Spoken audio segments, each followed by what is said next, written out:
I hope that no one's gonna be mad at me because I did not say I was gonna go live.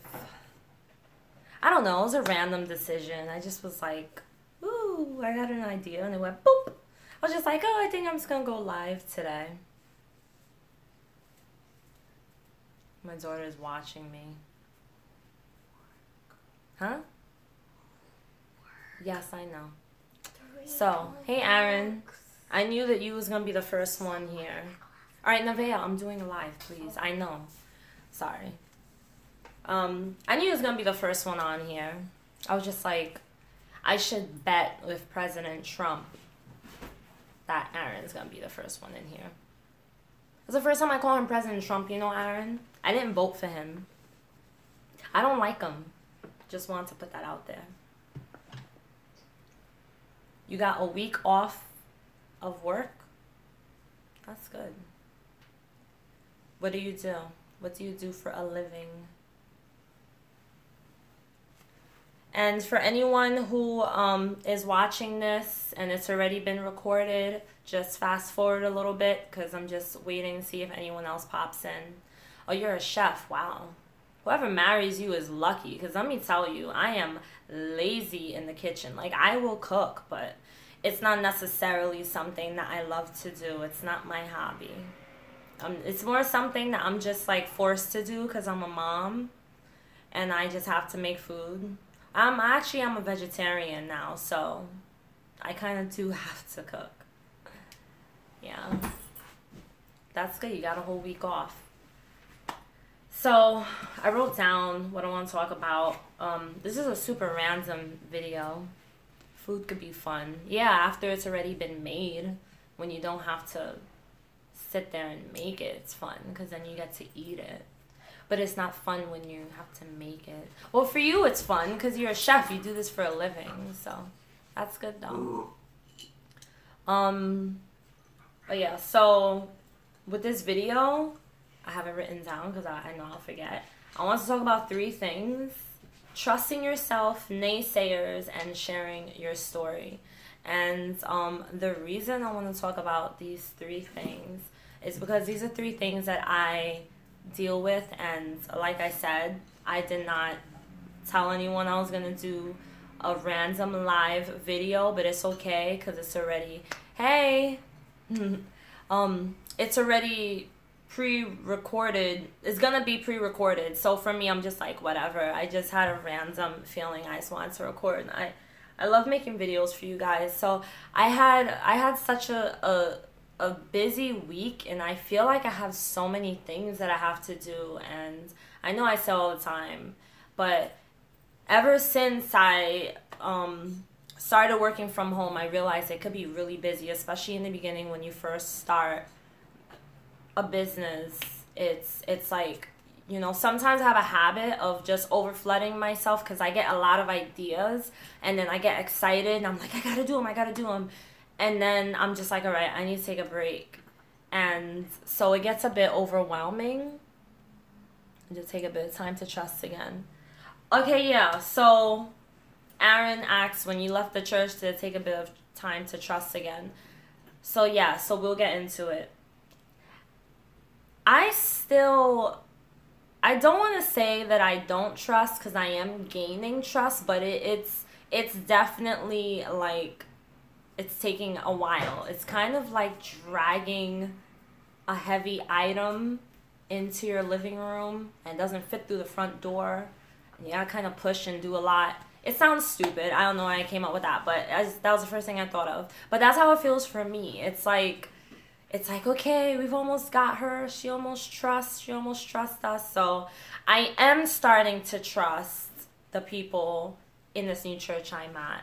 I am starting to trust them. I am starting to feel more comfortable.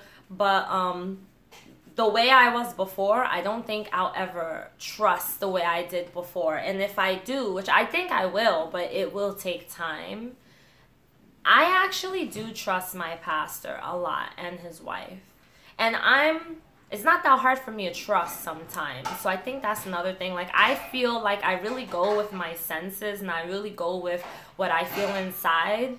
And if I feel inside like I can tell that you're genuine, I'll go with it. Especially since I learned my lesson from being in the ICOC. Now it's like I don't ignore those bad feelings that I have. I don't ignore it anymore. I go with it. Southern Boss Lady, I'm a fading JW and it's very hard to trust. I know it is a process and we will all get there. How long have you been an ex-JW? Or how long have you been fading? It takes time. It really does. It takes time to trust. It takes time to get that back. But I always tell people don't rush the process. It's a process, you know. You've been through trauma. You've been through a little over a year. Yeah, no, it's going to take you a while. For me, it's been 2 years and I'm still dragging my feet with trusting. I mean, I literally just started actually feeling like I'm trusting people in my new church, like probably a month ago.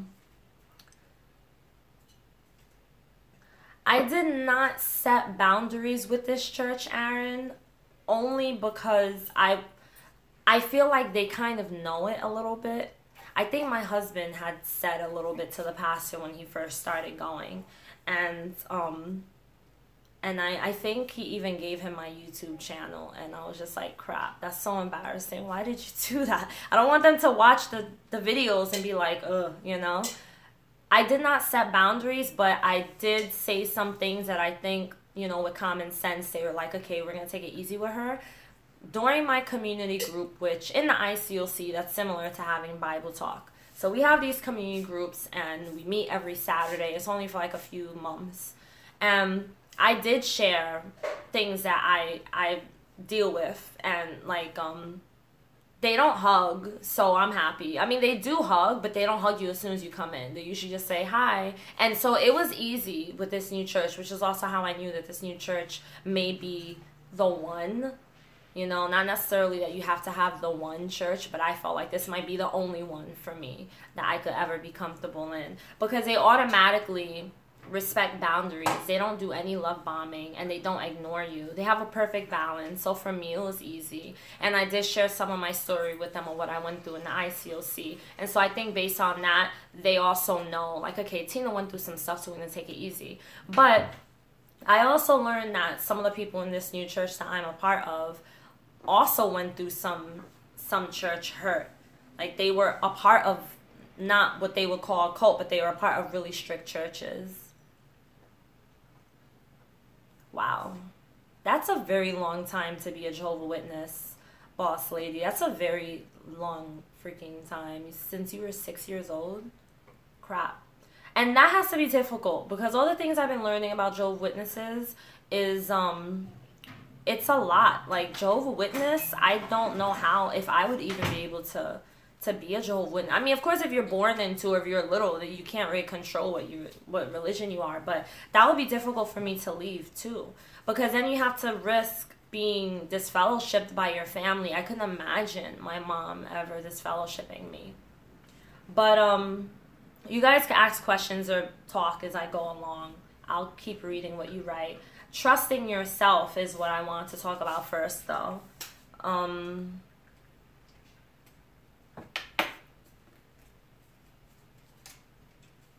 Yeah, I don't like to be hugged that much neither. I don't like to.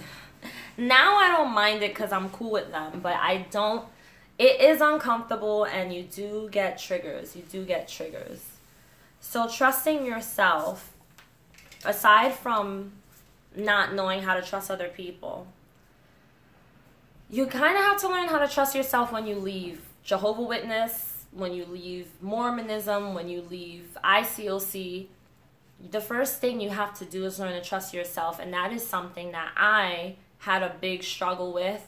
I did not trust myself at all when I first left the ICOC. I remember standing in my kitchen, and I was just daydreaming, and the first thought that I had was, oh my God, what the hell am I gonna do? I'm not a part of this church anymore.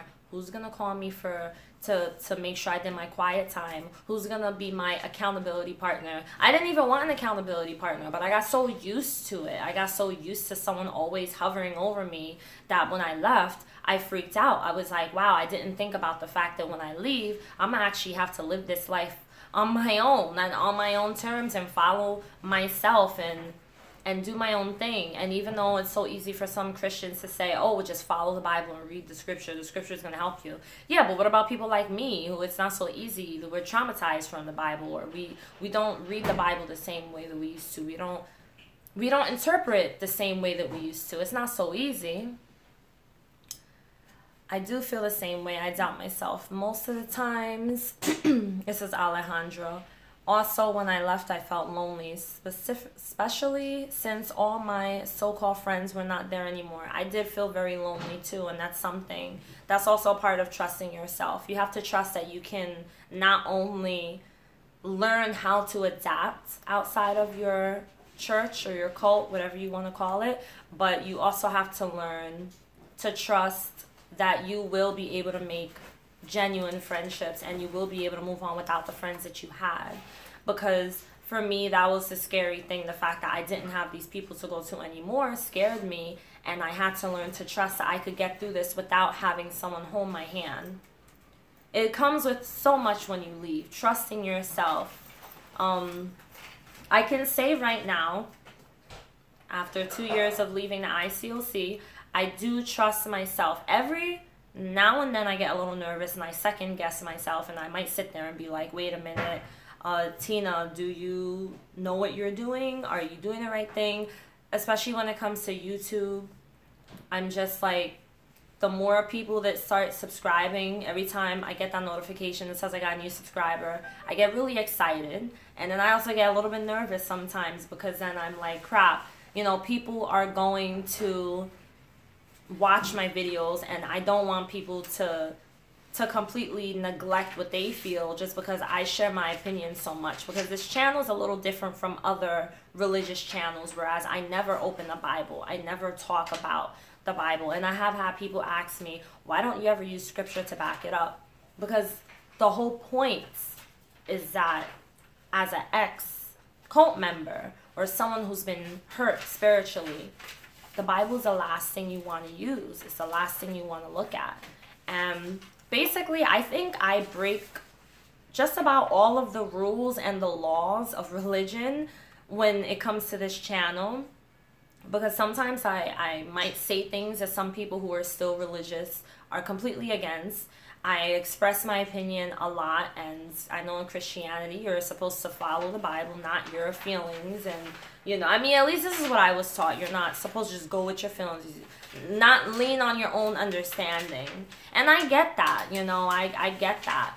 But trusting myself is something that I had to learn how to do, especially if I was going to have a channel where people will be watching me and people will be asking me for advice, and then starting a coaching business where now I'm like, crap, I'm helping people to redirect their life or to get back on the right foot after they come out of a cult. Because when you come out of a cult, it's, especially if you've been there a long time, you go through so much, and it's so much confusion, and it's like, you don't know where to start. How do I start my life? How do I know what I want? How do I know who I am? I don't know anything. Some people like me, I just threw my hands up. I was like, crap, I don't know anything. I don't know.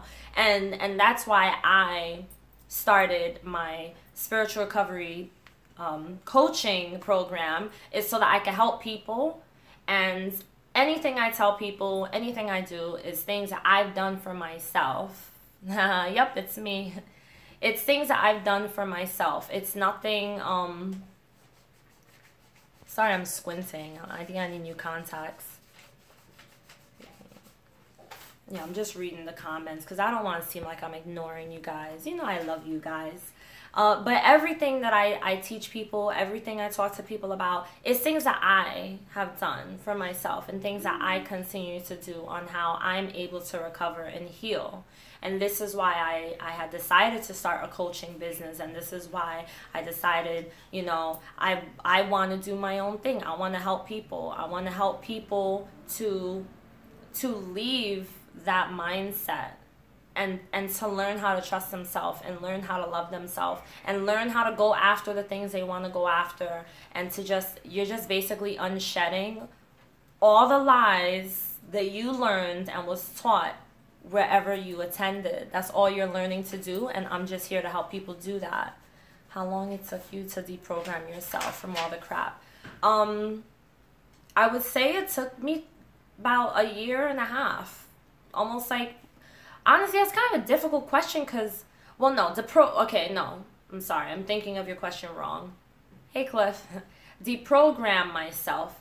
Okay, so that took me a while. That took me probably about a good 6 months to a year, because in the beginning, like I said, when it comes to trusting yourself, I did not trust myself, so I kept on going back to what I was taught when I was in the ICOC. Like, I would do the simplest thing and be like, wait a minute, maybe I shouldn't do this because, you know, maybe this is wrong, or it'll be something so simple, or maybe I shouldn't have said that because, you know, or maybe I shouldn't wear this outfit, and it wouldn't be anything that's like a big deal. It was just because I was still programmed. So deprogramming yourself does take a little time. Some people it takes longer than that. And some people it's just easy breezy. They leave and they're like, whoop, you know, out of sight, out of mind. Everyone is different. It depends on the person. So just take it easy on yourself, and like I said, I'm here to help you when it comes to the program that I'm doing because I have 2 different coaching programs that I just launched. One of them is the spiritual recovery, and the other one is the mindset. And the reason I started the mindset is, for one, I love talking about mindset. I love talking about changing the way you think and all those things. I love it. That's like, I talk about that all day. But also because I learned from you guys, everything that, the stories that people share with me, the questions people ask, the advice they ask for, I pay attention, very close attention to what the viewers say and what they want. And then I write a lot of the things down. And then I started to realize, like, a lot of this goes into our mindset. A lot of this goes into how we think. And your mindset gets really screwed up when you're a part of a church that is very manipulative, or if you're just in a straight up crazy cult. And so let's go back to my list. That trusting yourself, like I said, that takes time. Take it easy on yourself. Naysayers. I want to talk about the naysayers. Goodness sakes, my daughter is loud. Nevaeh, do you think you could be any louder? So I want to talk about the naysayers. People are going to say stuff. People are going to... You cannot pay attention when people say, I'm sorry if I say I'm jumping all over the place. Just you guys are writing and I'm trying to respond. And I'm really bad at, like, delegating. Whatever. Who cares? Like, people are going to say stuff. People are going to have an opinion about everything you do and everything you say. People are going to Bible bash you. I get it. Sometimes I don't get it as often as I would think with this type of channel, but I do occasionally get people that are like, you know, you gotta go back to God. Honestly, I think that's the most, and I'm gonna vent real quick. It's a quick rant. I hate when people do that. Please stop doing that. Like, if you watch this, do not tell me I need to find God. Do not tell me I need to go back to Jesus. Just leave me alone, okay? It's very annoying. It doesn't help anyone. Telling someone who left a cult or someone who's been very, very traumatized or been hurt spiritually, you're not helping by telling them pick up a Bible. If it was that simple, I would have left ICOC and I would be like, oh, let me just read the scriptures and see what it says. Oh, it would have been that simple. But obviously, I didn't pick up a Bible. Obviously, I didn't go straight away and start praying to God. So it's not that easy. I'm sorry, I'm ranting. It's just, this is so annoying. I don't know how many people are going to say, oh, you need to go back to God. It's not that freaking simple to just go back to God. It's not, it's like getting into a real bad car accident, being in a coma for like 2 years, and then 2 years later you're fine, and then someone says you need to just get in the car and drive again. It's not that simple, you know. Goodness sakes, that pisses me off. All right, I'm done with that. Too much negative energy. Back to the naysayers. That is a part of the naysayers. People are going to tell you what you need to do. People are going to tell you what you should be doing. People are always going to have an opinion. If you start to tell people, I'm leaving this church, or I just left the church, I'm not going back to church, or if someone asks you, so what do you believe in? What's your faith? Well, who do you believe in? What kind of God is your God? And you say, I don't know. Or you say, I don't have a belief. I believe in nothing. I believe in humanity. And they believe in some God. They're going to have things to say. And you have to know how to just not worry about it. Just be like, whatever, you know, in through one ear, out the other. And just understand that that also goes in with trusting yourself. Trusting yourself to know that it's okay. Just because someone else believes in God and someone else believes in certain things and you don't, doesn't mean that you're wrong and they're automatically right. And doesn't mean that you're right and they're automatically wrong. It just means what it is. They believe in God, they believe in religion, and you don't. That's it. You know, people are gonna Bible bash you. Especially if you, like me, grew up in religion. For me, I can say that, I still deal with this right now, but I'm learning how to deal with it, is how to just be okay with not being religious. Because that's like such a scary thing. When you grew up in Christianity, for instance, and you have to be okay with being able to just openly say, I'm not a Christian. It's like a person who grew up pretending to be straight, and then one day they're just like, I'm gay, and they have to be comfortable enough to say, I'm gay, I'm not straight, I'm gay. It's kind of similar in that sense. It's uncomfortable, but you have to trust yourself and trust your process and trust that, you know what you're doing. It's not about knowing that you're right. It's about knowing that this is who you are aligned with. The person you are is who you're aligned with. The way you feel, this is the feeling, the emotion you're aligned with, and you have to go with that, or else you'll be faking it the whole time. You don't want to fake it. And the last thing I wanted to go over is sharing your story. So I know I mentioned this in a previous video about sharing your story. Some people want to do YouTube videos, but they're afraid because they don't want to show their face. Or, like I said, you don't have to show your face, but if you want to share your story, don't be afraid to share your story. Don't be afraid. It doesn't have to be a big public announcement. I'm going to share a real quick story right now, as a matter of fact. So, I just did a Facebook Live on my personal Facebook, which is now open to you guys. So you guys can add me and follow me on my personal Facebook account. And I was scared to death. I've never done a live video on my Facebook. And I have people I went to high school with. I went to junior high school, elementary. I have people that was in the ICOC with me, like a couple of people. And I just kept getting this nagging feeling that I need to do a Facebook Live and share my story. I didn't share my full story of the ICOC, but in this live video, I just talked about, since this is Mental Health Awareness Week, I talked about mental health, and I talked about my story of dealing with depression, anxiety, and suicidal thoughts. And I was shaking, like I was real shook. I was like, oh crap, I'm freaking scared as hell. Because I'm used to doing YouTube videos. I'm used to talking to people I've never met, people who don't know me except for what I tell you and what I show you, because you've never met me, you've never been around me. I'm not used to doing videos where I'm talking about me in a personal way to people who already have been around me. Even if they've never really had a relationship with me, they've seen me face to face. So I was really scared. But for the past couple of weeks, I've been getting this nagging feeling, and this goes back again, trust yourself and trust your instincts, telling me that I need to do this. I need to share my story. I need to share it with people who know me, not just with people on YouTube who finds me. And I have a friend who's been telling me for long, it's like, oh, you need to talk about this in a video on your regular Facebook. You know, you need to spread that awareness, the cult awareness.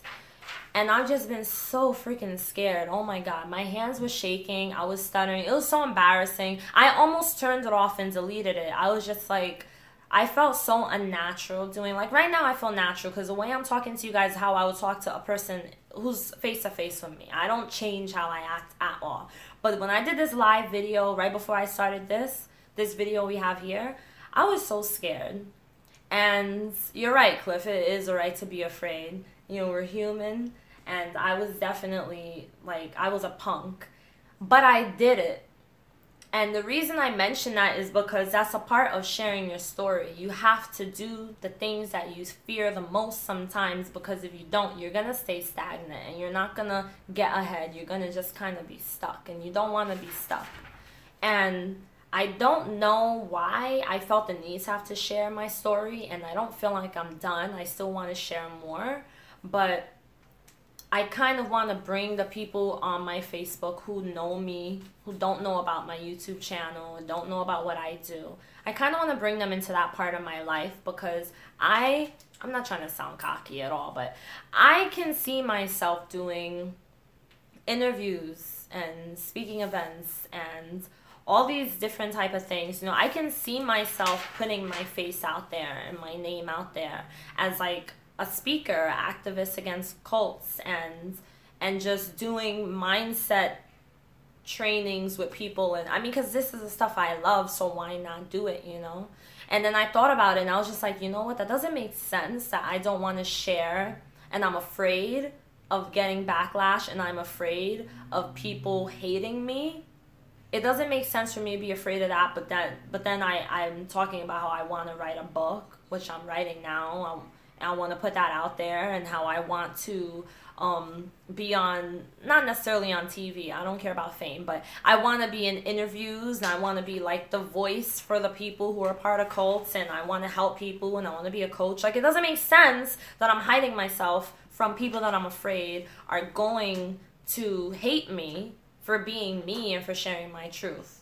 But yet I want to be out there and do all these other great things. So I think that's the reason why I had to do it. And the reason I tell you guys this is because you definitely need to share your story if that's what you feel. If you feel like,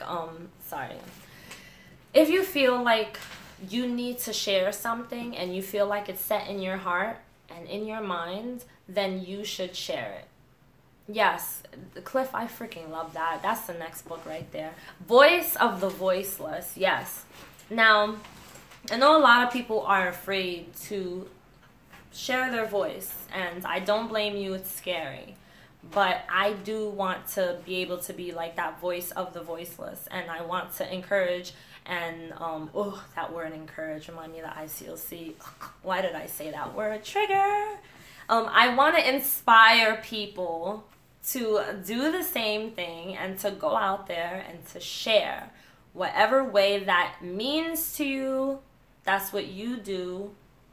I want to be able to do that. And I'm not gonna lie, I'm still kind of nervous, as some people might like look at my live videos and be like, I'm a part of that church, what are you trying to say? You know, like, my best friend is still in the church, and I get scared that I'm just like, what if, I mean, she knows I have a YouTube, what if she starts watching it, and you know, 'cause she saw it randomly. She went on YouTube and was like, oh, is that Tina? What the hell is this? And she clicked on it, and then she started questioning me, but not in a bad way, just in like in a curious way, but she never judged me. And I'm just like, I don't want to offend. I feel like I don't want to offend, and I know that a lot of people get offended by simple things. Like, if I just say the word cult, it's like a huge thing. Oh, pass me tissue. She just said that we're a cult, blah, blah, blah.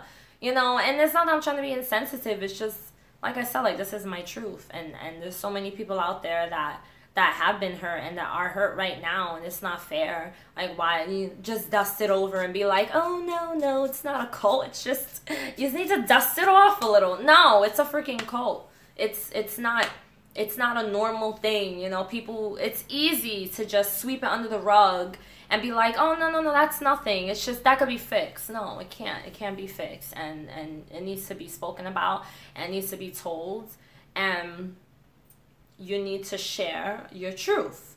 And this is why I always say my truth. I don't say the truth. I never use the terms the truth, and the reason why I don't is because just because this is my truth doesn't mean it's everyone else's truth. Like, as someone recently was telling me that she's in the ICOC, and she doesn't experience any of the things I experience, and she's like, oh, it's not right that you are, I'm sorry guys, I'm getting distracted as I'm reading what you're writing.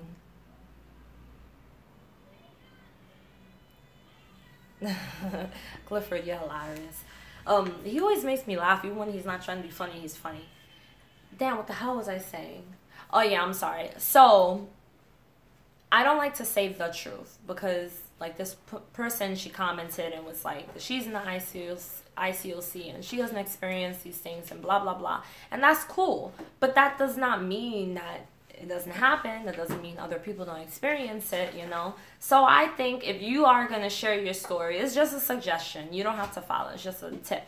I think that you should say that you are speaking your truth, not the truth. You still want to be careful with how you say things. You want to be careful with, you have to be careful with people's feelings. Even when we don't want to, unfortunately, sometimes we got to be careful with people's feelings. So, that is what I wanted to talk about.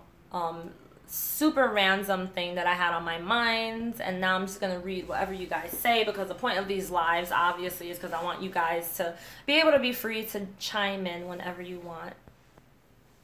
So, Canib said, losing my religion just posted a video about how ICOC claims they have changed but really haven't. Yeah, I have to see that video. I did notice that she posted something. I love watching her channel. The truth is still triggering.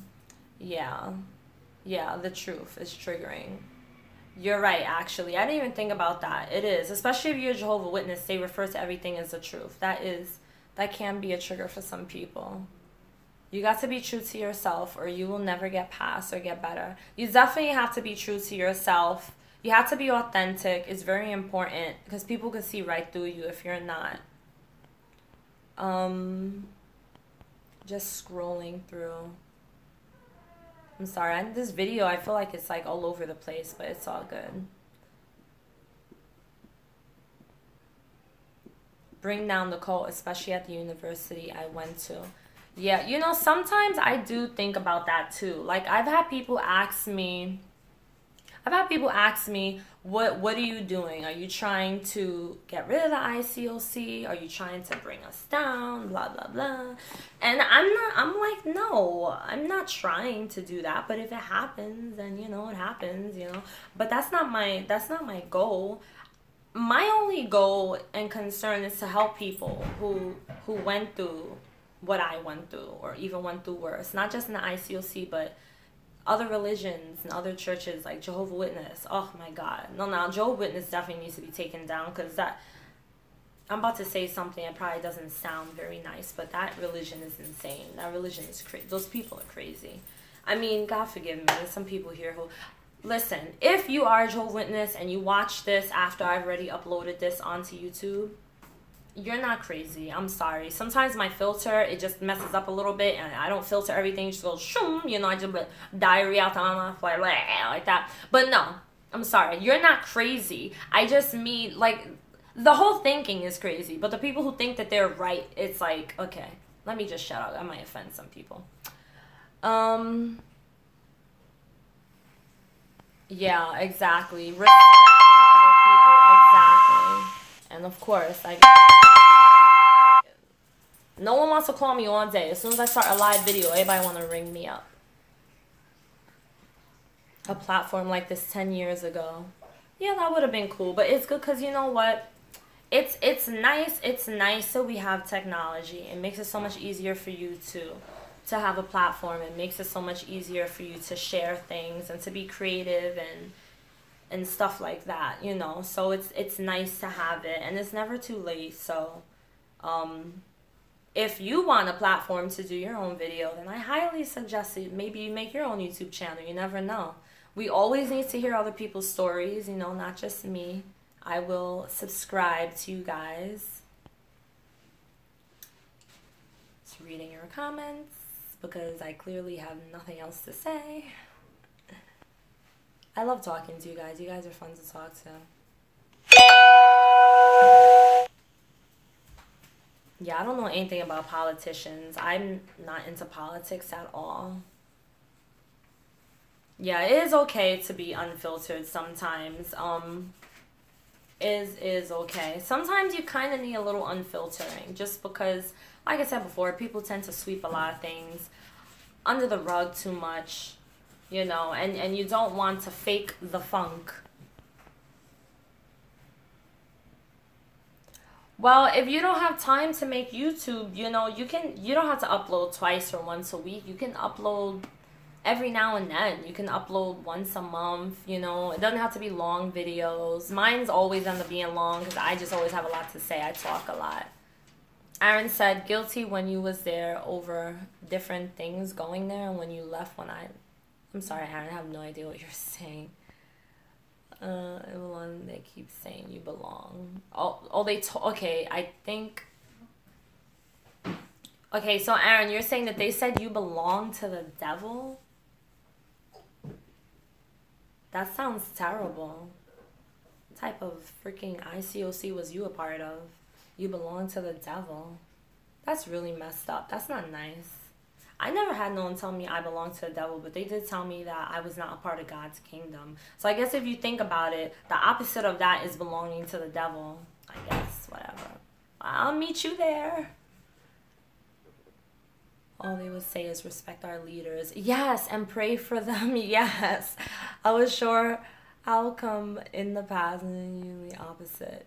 Oh my God, I used to hate that, Alejandro. I used to hate that. They told me that when I very left. They was like, you know, Tina, we have to respect our leaders and we have to pray for them and no one's perfect, blah, blah, blah. And I was just like, oh, please. They're humans. How about they respect us? Like, it goes hands in hand. You don't just respect your leaders. They got to respect you too.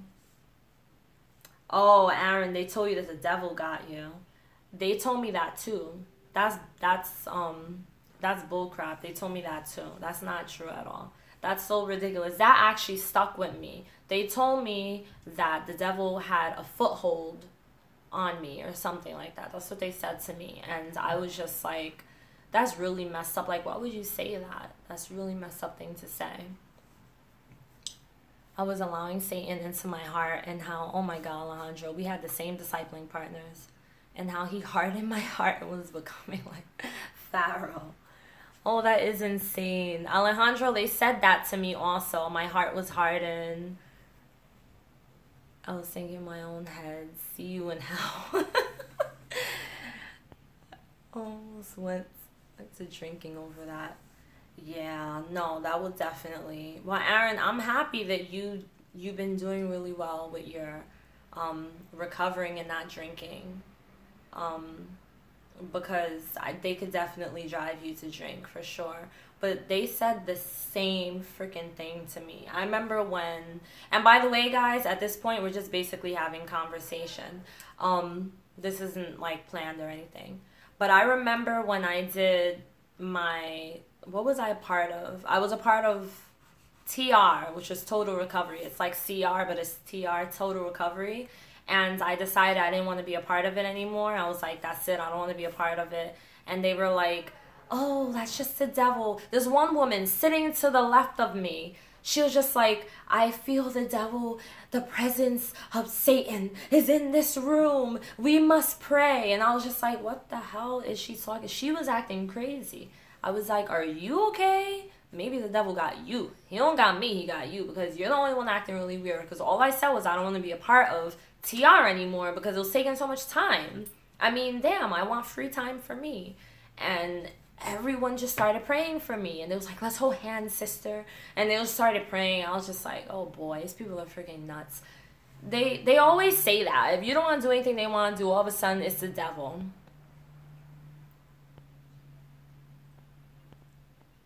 That's a good one, Cliff. And he said, in my opinion, the ICOC is going to hell. I be thinking about that too. I think a lot of them will be there. I know, right? What was she on? Shoot. She needs to give me some of what she had. Might as well give the ICOC a Ouija board. You guys are killing me. When you don't have your QT every day, you're allowing your heart to be hardened, so trash. Yes. Oh, the amount of spiritual manipulation, yes, and souls being destroyed, yes, definitely. It's crazy because people fall for this stuff. People believe the crap that they hear and the crap that they're told, and it's really sad. Nevaeh, I'm gonna do that for you, okay?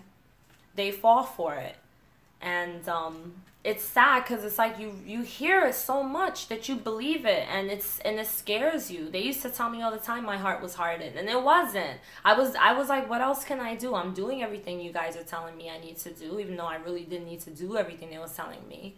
It's just all the stuff they say. It's like they have a book, a dictionary with all the things they're gonna tell you, and then they tell you these things, and it's all just a way to keep people. And that's why I always tell people, don't fall for it. The whole, your heart is hardened, you're not being humble, you're too prideful, all these different things. It's just stuff that they tell you just to keep you. And it's not right because a lot of people fall for it, and a lot of people live the rest of their life in this church believing this crap. And that's what I'm saying. I think God is looking down like, oh, look at these idiots believing this crap. I never said none of that in my Bible. I can only imagine God saying that.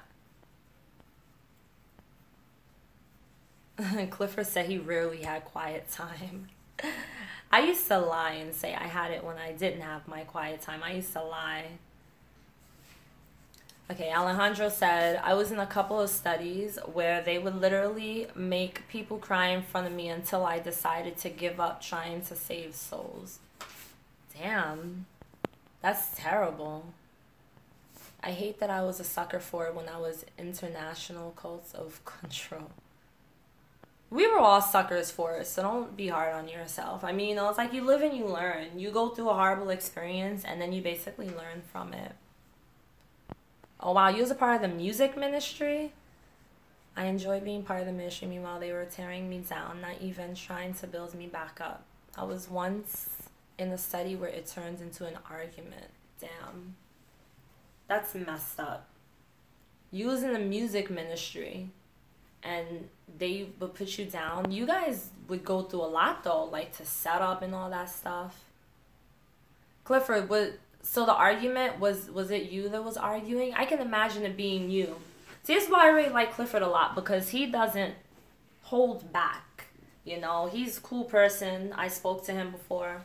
He doesn't hold back. He says how he feels, and sometimes you just need to let it out. Sometimes you need to say how you feel. I remember I wanted to be a part of the children's ministry, and they told me no. They told me I wasn't spiritual enough. And I was just like, what do I need to be spiritual to do that? All I'm going to do is like talk to kids about Adam and Eve and the snake and the apple. Like, there's nothing to be spiritual about. It's not that hard. It was ridiculous. I was song leader for all of the Bronx. Oh, wow. You was in the Bronx? My best friend, she was a part of the Bronx ministry. That's where I'm from, too, the Bronx. That was someone who was Seventh-day Adventist. I didn't... Oh, okay, I'm sorry. I'm reading. Clifford said that study was with someone who was a Seventh-day Adventist. Damn. Well, no, you didn't cause the argument, but I can imagine you ended it, though, didn't you? Seventh-day Adventists are difficult. They are. I think my husband one time went to a church, a Seventh-day Adventist church, and is that the one that goes to church on Saturdays? That's cool you're from the Bronx. We're both from the same place. I get so excited when I see people who's from my spot. Alejandro said a couple of times I actually felt like throwing a punch to the main leader. He was a prick. I don't blame you. The girl felt she was already baptized and lived the life. The region leader's wife started arguing with her, telling her she wasn't needless. She wasn't. Needless to say, she didn't come around again. Damn.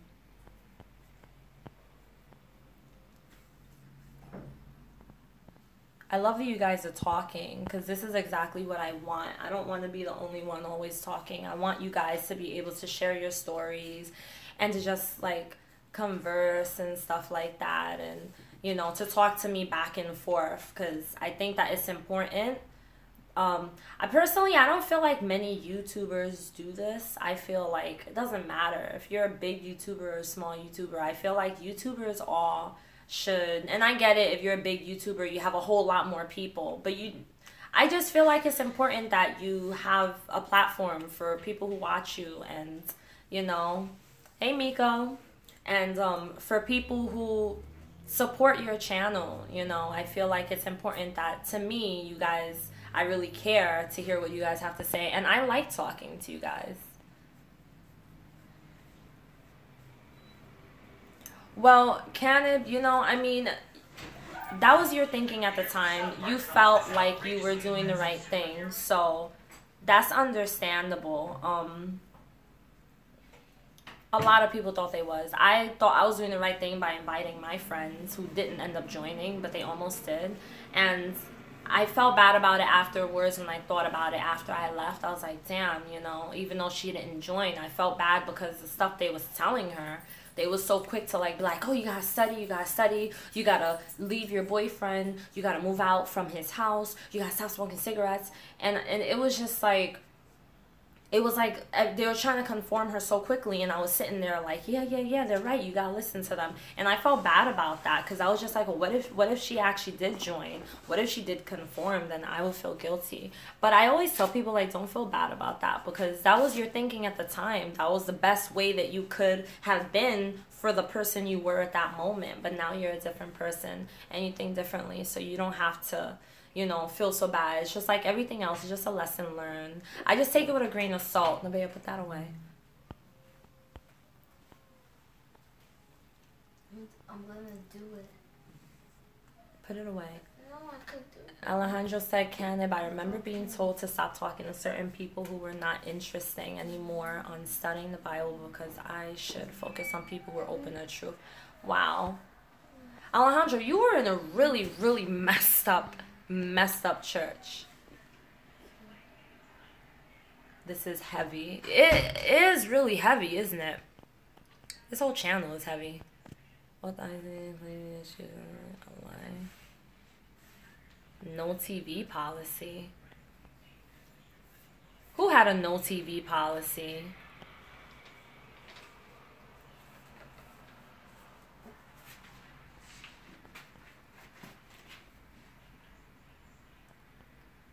I'm sorry, guys. I'm just reading comments. I'm trying to hurry up and scroll through.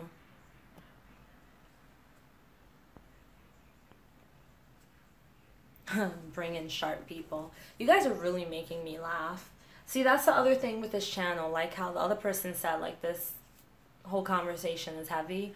So, like, I feel like, for me personally, I'm a I'm like, I don't like seriousness. Like, I joke all the time. I barely take anything seriously. Barely.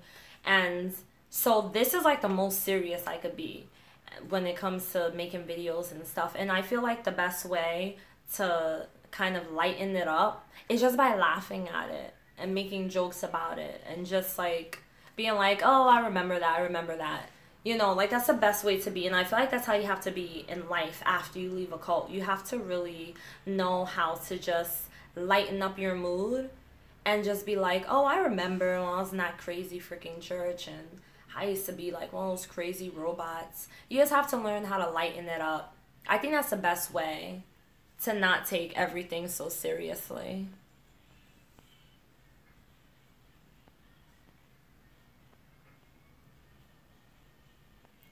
I'm reading through your comments. You guys have some insane stories.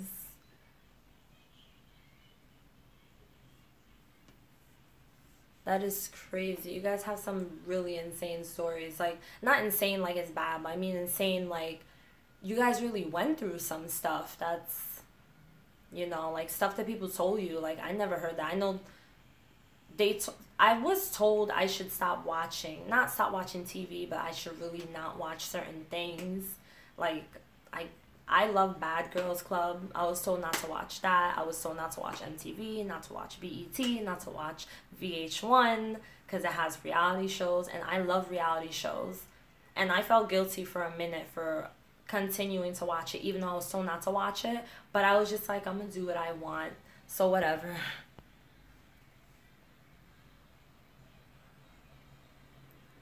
Not to watch Scandal.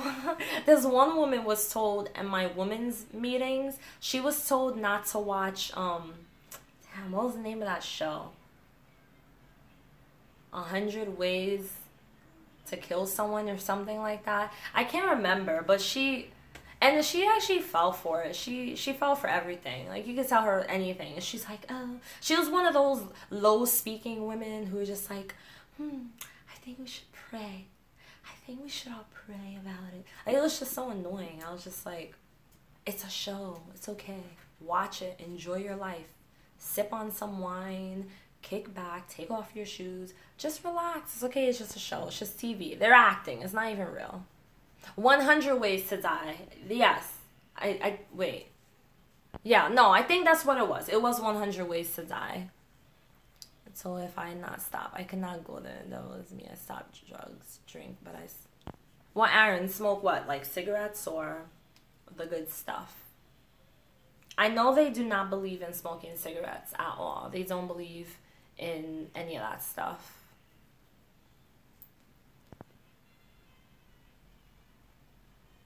I never watched Scandal before. I don't know. I'm not interested. I think I tried to watch one episode and I was just like, I'm more of a reality show buff, but I don't watch TV as often as I used to anymore.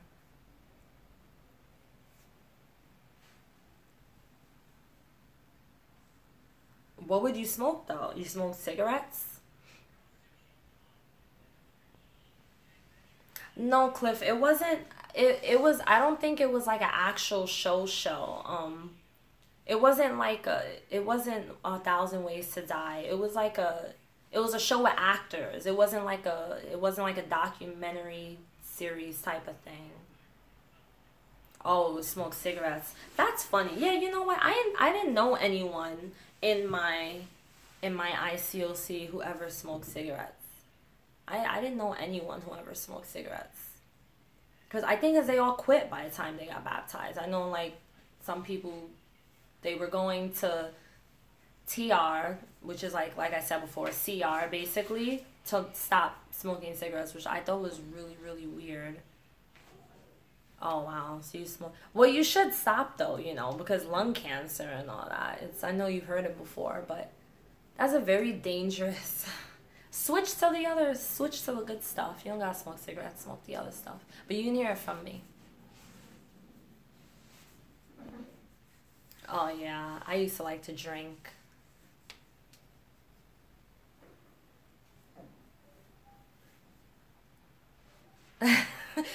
Oh my God, I had one ratchet sister in my church too that we used to, like, on the side do our thing, and then on church we'd be like, yeah, and all that stuff. I know you're talking about. Really, Clifford? Wow, that's crazy. Having parties with hookers, that is insane. It's like the stuff that goes undercover you just never know about. Yeah, there's a lot of people that do stuff on the side. I mean, because you know what? I feel like some people get bored. They're in there, and then they get bored. They're just like, let me go drink. Let me go to the bar. Let me do this. Let me do that.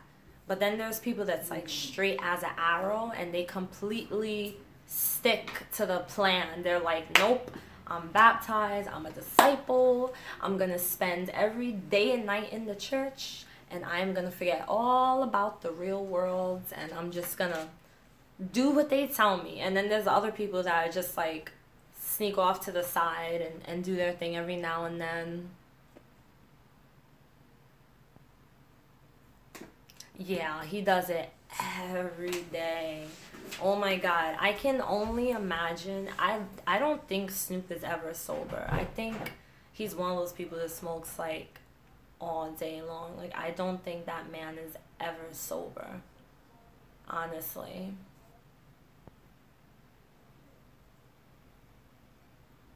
Mexican music. His dealer. His dealer's making mad money, right? That's crazy. You know what? I never even thought about that. Snoop Dogg, he does so much. Like, his dealer, and I'm using cold words because my kids are around, but his dealer must be rich. That is true because he has a show. He has a show about it.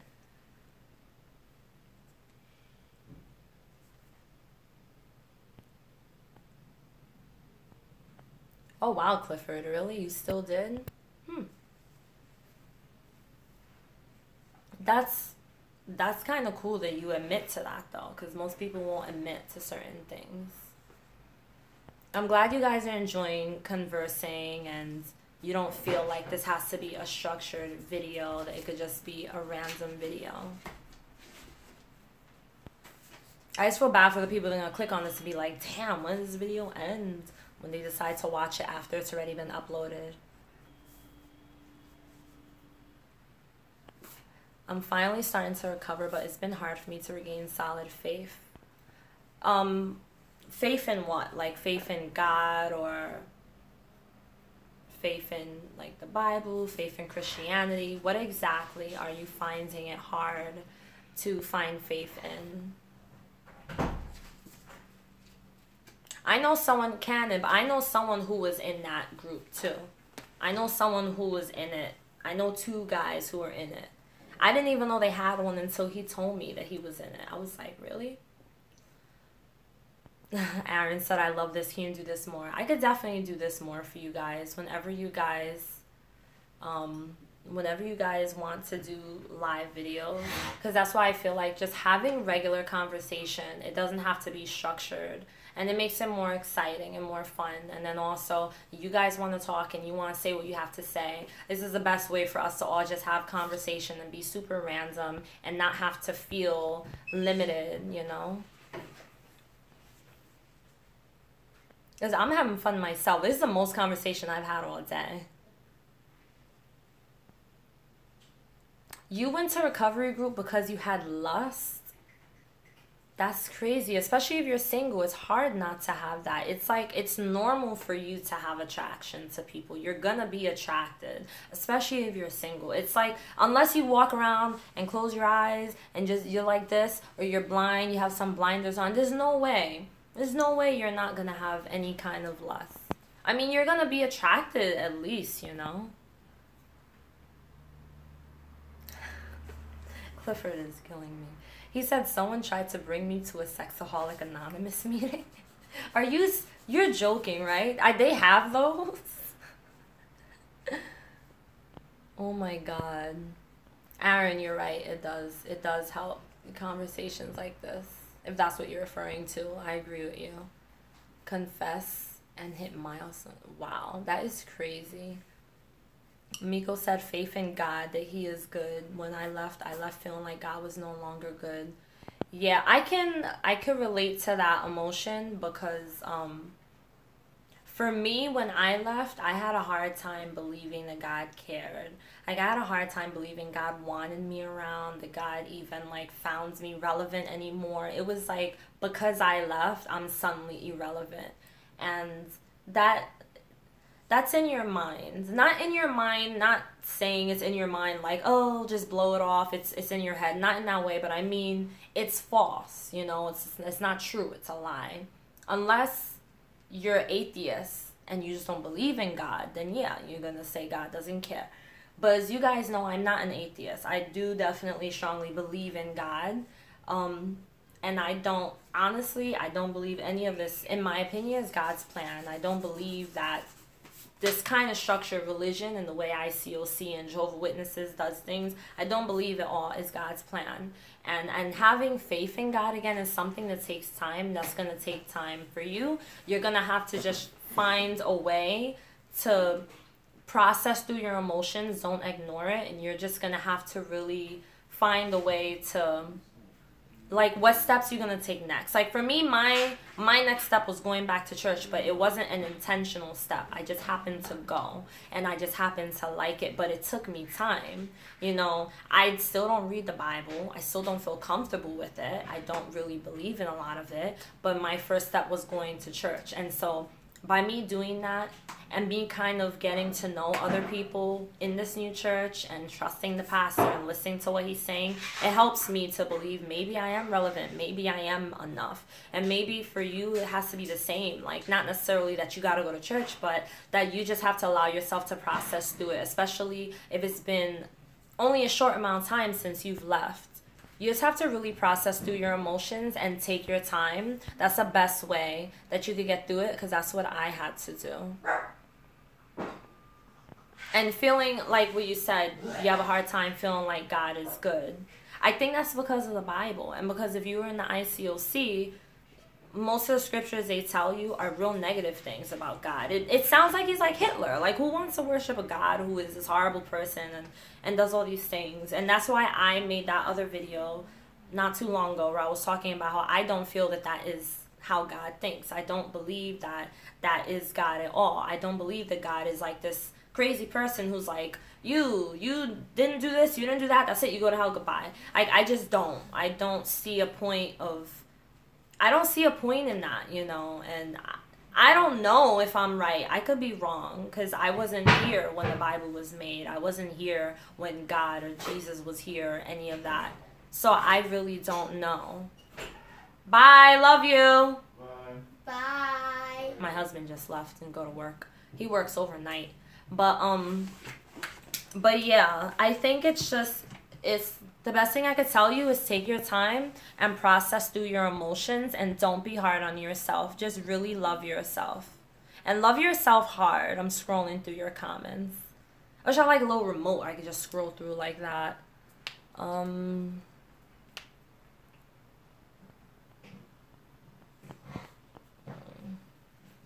Sorry, I'm just trying to read through quickly.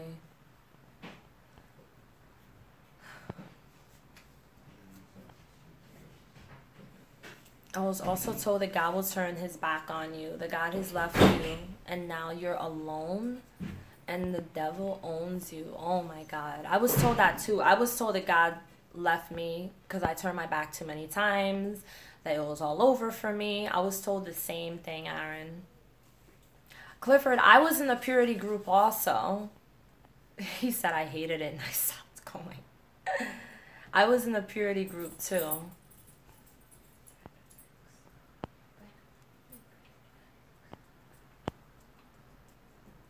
The purity groups, yeah.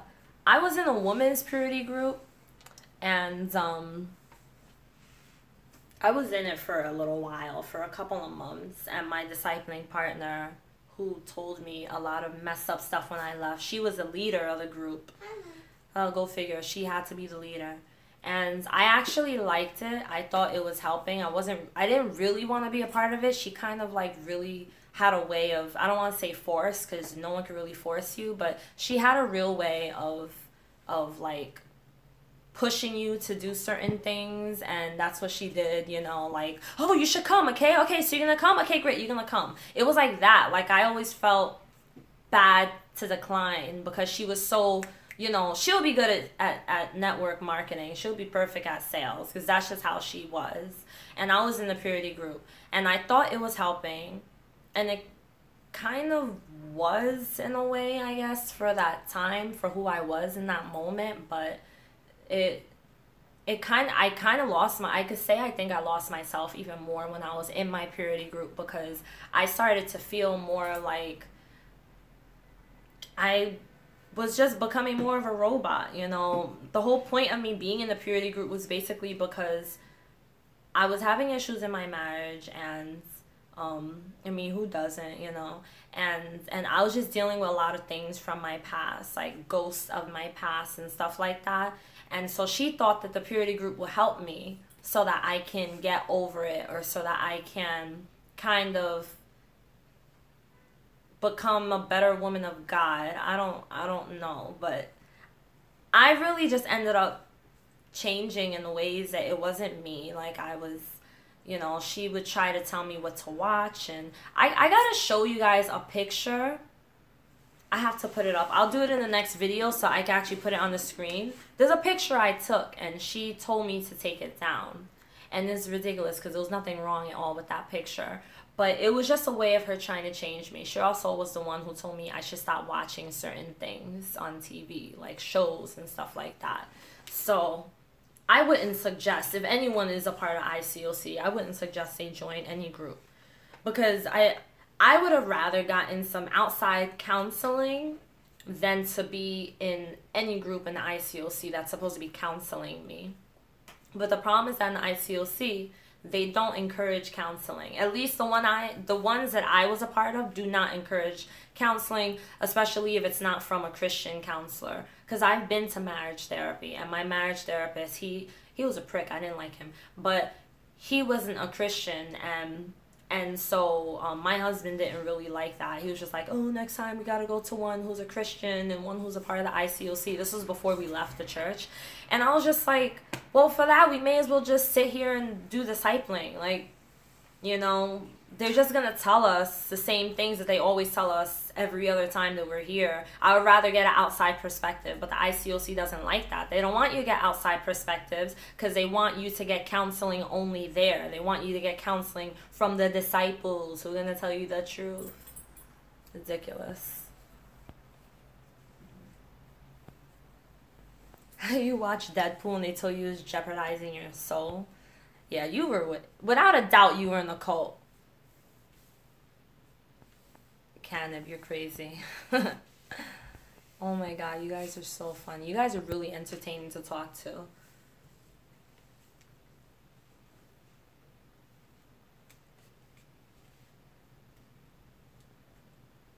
Where's Aaron? Aaron, you even still in here? Did you leave? Are you trading us out? I remember I wanted to see that movie with Channing Tatum. Okay, Aaron's right there. I watched that movie with Channing Tatum. The one where he's like a male stripper. But I wanted to see the second one. And me and this other woman in my purity group was like, yeah, let's go see it. And then, of course, here comes little Miss Debbie Downer, my discipling partner, who was a leader of my women's purity group. And she's, Magic Mike, that's what it is. She says, you know, sister, I don't think that would be a very good idea. And she was Asian. And she's like, I don't think that would be very good for your purity, and I just think that it would be better that you don't, because you're married and you're single, and I just don't feel that would be right for you spiritually. And I was just like, here comes Miss, take the stick and shove it up there, just boop, pop the bubble. I'm like, come on, like, we want to have fun. Let us have fun. So, okay, Aaron asks, what is a purity group? Sex Addicts Anonymous. Basically, when I was in there, a purity group was basically a group. There was one for men, one for women, two separate ones, of course. So I was in the women's one, obviously.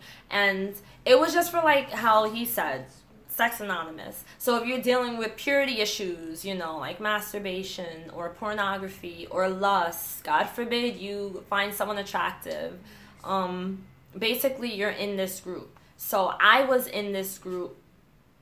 Or if you're dealing with, like, no, I already mentioned that. But anyway, I was in this group for several reasons that I don't really want to say. It wasn't anything crazy, but, matter of fact, why the hell was I in this group? I think I was in this group for 2 reasons.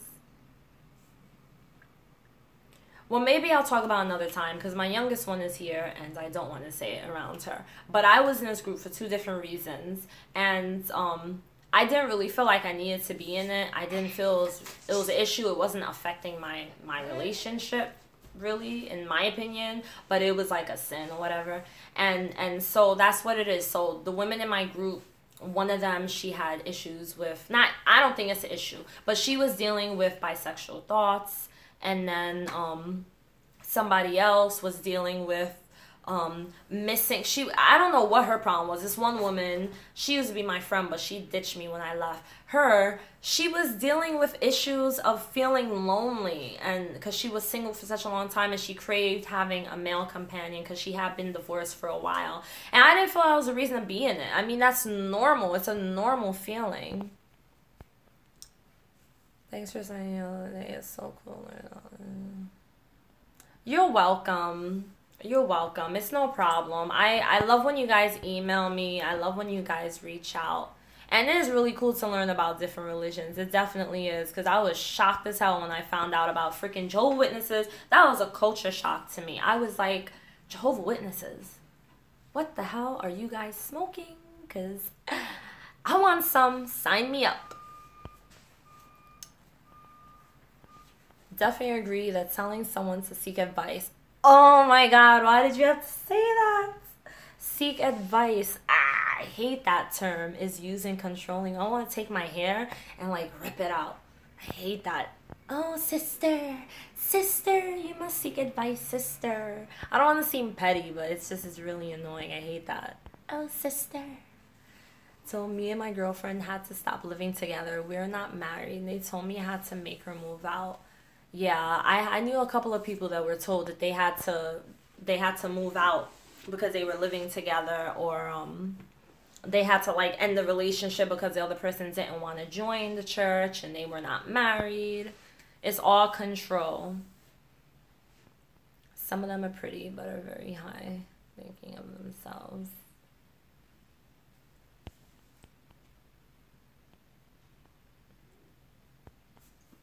They love to control. They just love, everything is all about control. All about control. Jailbreaking is a sin because it's illegal. You know what? I was thinking about that the other day. So when it comes to Christianity, right? Or religion, if something's illegal, it's a sin, right? But my whole thing is, who makes it illegal? People make it illegal. Human beings make it illegal. So how could it really be a sin if it's humans that made it illegal? In other words, humans are imperfect people.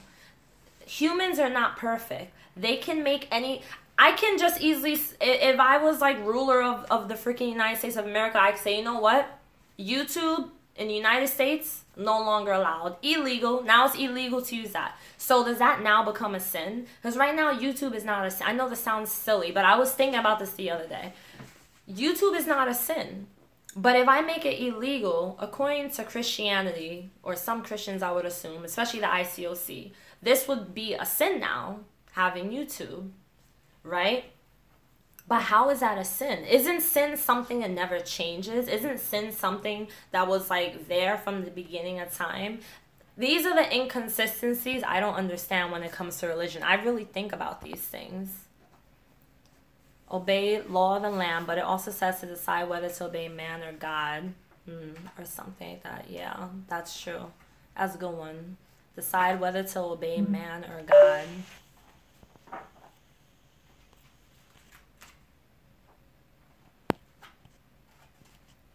Do they have a shunning policy, or do people just get bitter about?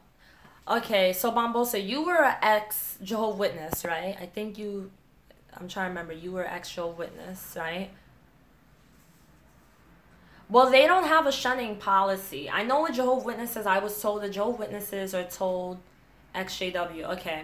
I know Jehovah's Witnesses were told, you have to like sign a document, a shunning policy, that if you leave, that you have to be disfellowship, which I think is insane. ICOC, we don't have that. They literally just drop you. But not everyone drops you. It depends on the person. Like, I stayed friends with people that were either disfellowshipped or people who decided to leave, whereas other people wouldn't continue to talk to them. I would be one of the few who would still talk to them. So it all depends on the person, but usually when you leave the ICOC, most people will stop talking to you. And that's because they go with that whole part in the Bible where it talks about, and I think Jehovah's Witnesses go with it too, where it talks about like light and dark can't mix, and how you can't, I can't remember. I was reading it the other day. It was online. They go with a verse in the Bible. And the ICOC basically says that if you continue to talk to this person, they may change the way you're thinking. So the person who left, if they continue to communicate with a current member, they may change their thinking, or they're harmful for your spiritual growth. And that's usually the excuse ICOC says. Because I know when my friends left me, one of them said that to me. She said she didn't want me to damper her spiritual growth and all of that crap. And that she said, I'm sorry, I can no longer talk to you. But there's no policy. There's nothing you have to write or anything. They just use the Bible and their stupidity to stop talking to you. Well, that's good. You're still a Christian, but you don't believe in their doctrine. And there's nothing wrong with that. I think Christianity and ICOC and their doctrine are two different things, to be honest.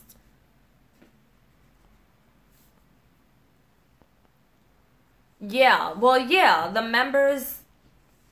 the congregation members are told not to associate. Yeah, they were told, but there's no written policy though. See, because in the JWs, they actually have a policy from what someone told me. Like, they have to sign. I don't know how true that is. I mean, you know, I wasn't Jehovah's Witness, but I mean, if you're Jehovah's Witness, you could tell me. But yeah, Clifford, I was told that like they actually have to sign a document. I thought that was crazy. He says it's so relieving. Chipotle, I'm hating hard on you right now. Yeah, that's true. Aaron, you're right. You'll know exactly. Because I know when I left, I was like, all right, so I'm going to know. I'm going to know who's my real friends, and I'm going to know who's not. And I literally knew when I left, because like no one talked to me. Even people who was like, I'll still talk to you, don't talk to me. But you know what I found really insane? I was just like, recently it happened. I randomly was walking through the mall and I seen this lady, and I'm like, she looked so familiar, but I didn't know who she was. And then she's like, oh, haven't seen you in church in a while, sis, how you doing? I was like, oh snap, that lady's from my old church. And I'm like, yeah lady, I haven't been there in 2 years, get it together. A lot of people don't even know you leave. It's kind of sad. Because the church I was in was kind of small. So it's not like, you know, like, hello, you haven't seen me in 2 years. You really didn't notice I've been gone? But yeah, a lot of people, I feel like they just don't really care, to be honest with you.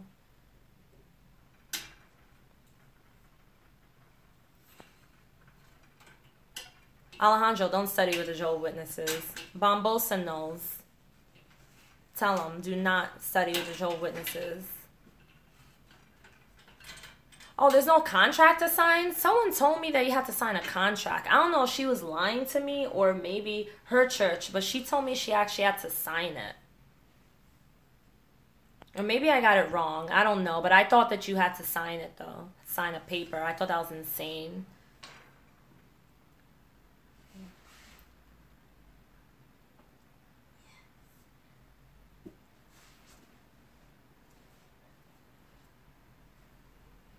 Came out of control, free group to join.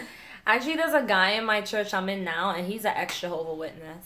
I want to pick his brain so bad, but he doesn't know that I know that he's an ex-JW. But I want to ask him some questions. Like, I just find ex-JW so interesting. Alicia, do me a favor. Can you get me that long cord in my room and bring it?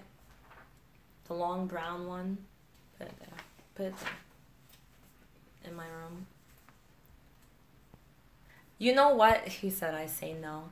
I see the JWs all the time, and I didn't know that until recently that the headquarters, I think it is, correct me if I'm wrong, is in New York. So basically, Cliff, like, we live in the headquarters of JWs. And that's probably why we see them so often, because I see them a lot. I don't know about you, but I see them all the time. They're always outside across the street from my daughter's school by McDonald's. There's always Jehovah's Witnesses there with their little shelf stand, and they be trying to pass me the little pamphlet, and I'm just like, no, thank you, I'm good.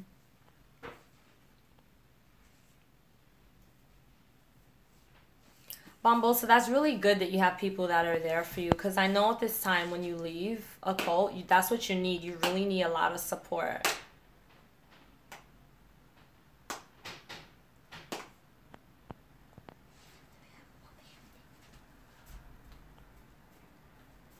Wow, they try to recruit outside your house, by your house.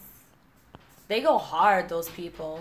Oh yeah, you're right. They did. They moved from Brooklyn. They're upstate. They're far now. They're like deep upstate. I think by Albany, I think. The Watchtower. That's, yeah, the Watchtower. That's the building. Yeah, they're all over the world. Those people are hard to get away from. It's kind of like having roaches and you just cannot get them to go away. And no matter how much Raid you spray and how many traps you put around, they're just like, they're all over the place.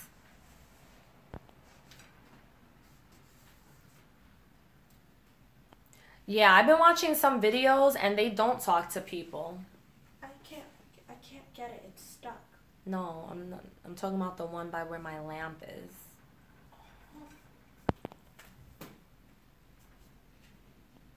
Oh yeah, they say that they're the one true religion and all that stuff. Money for your magazines.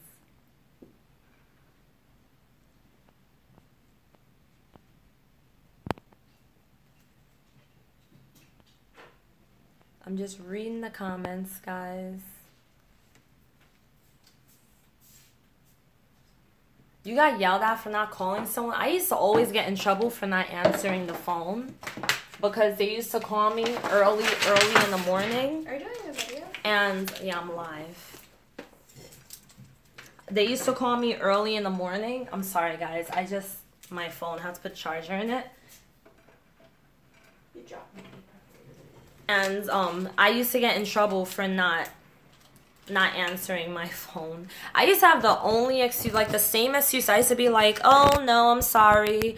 My phone, there's something wrong with it. I gotta take it to T-Mobile. And I said that excuse for so long that after a while they was like, you lying. There's nothing wrong with your phone. Alicia, turn that switch on for me, please, so it could charge.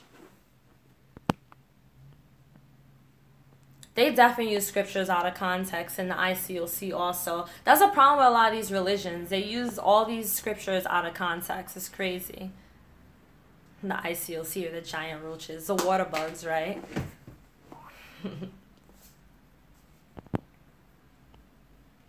Alicia, can you please turn that thing on for me? What thing? The switch so my phone could charge.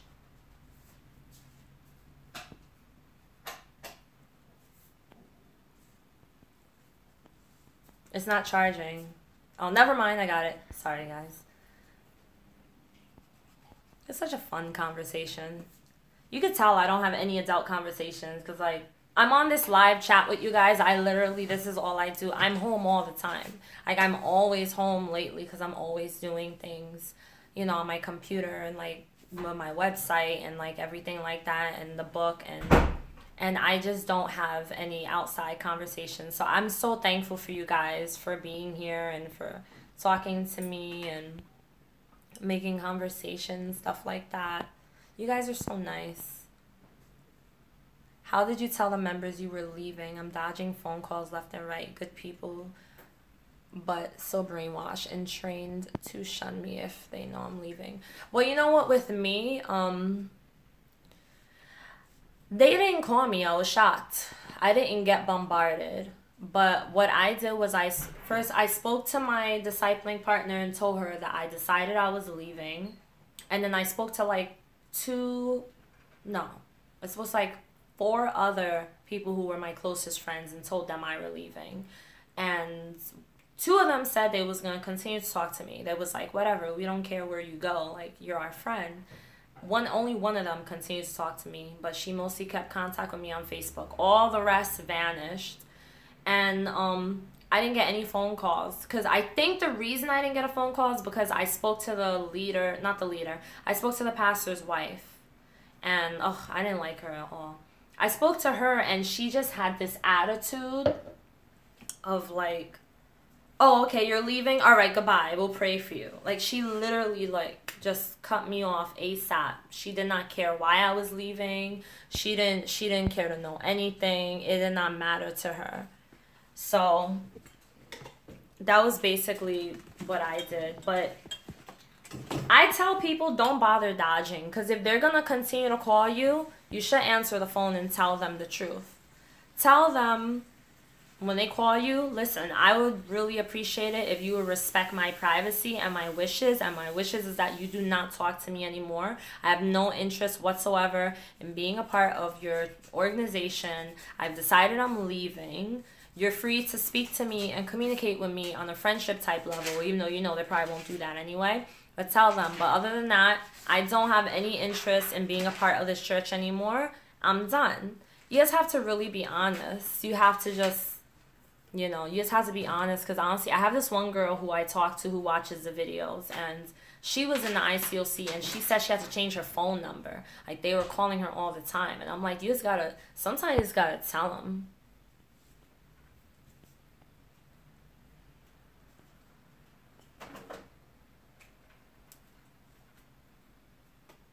They're gonna, yeah, Bumbosa, they're gonna tell you you're in apostate. They're gonna say a lot of stupid stuff to you, but you can't allow what people, and this is what I was talking about earlier with the naysayers. You can't worry about what people are gonna say. They're gonna say stuff regardless. You just cannot worry about what people say or think of you, and you have to just take the label, wear it like a badge. Be like, oh well, I guess I'm an apostate then. Because the thing is, you have to get to a point during your recovery of leaving the Jehovah's Witnesses. You have to get to a point where you know yourself enough to know that you don't need their validation. You don't need their confirmation. You don't need anyone else to love you or like you. You love yourself the way you are. You're happy with who you are. And you have to just get to that point where you're like, whatever. I'm an apostate. I'm an apostate. I'm a sinner. I'm going to hell. All of that, whatever. All right, then that's what you think, that's what you think. But you have to know and trust yourself that you know what you're doing, and you know what's the best decision and what's the best path for you to take and the best direction for you to go. And if it's not Jehovah's Witness, then it's not Jehovah's Witnesses.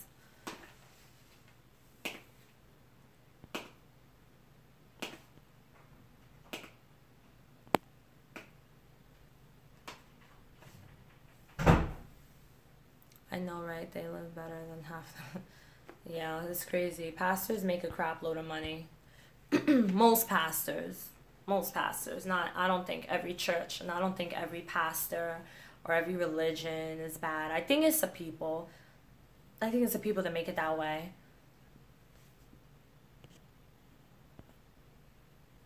So guys, I really enjoyed this conversation. My phone has to charge. It doesn't charge correctly when I have the live on, unfortunately. But this was a very exciting hour and a half that we've been having. Definitely have to do this more often. Tomorrow's Friday, so I will be uploading my video tomorrow. And guys, just remember, my Facebook, add me on Facebook, follow me on there. I'm going to be doing more live videos on there as well. And I also have my new Instagram. You're welcome, Clifford. And what else? I'm just basically saying the stuff that I always say at the end of all my other videos. My coaching program, so I have a free 60-minute coaching call that you do with me, whether you want, if you're having trouble with, or not having trouble, but if you're dealing with trying to get through and work through some things with your recovery, then I can help you out with that. And, or your mindset, you need help with working on your mindset, then I have my program for that as well. Okay, you're welcome. I love you guys all so much. And I will see you tomorrow. Love you. Mommy.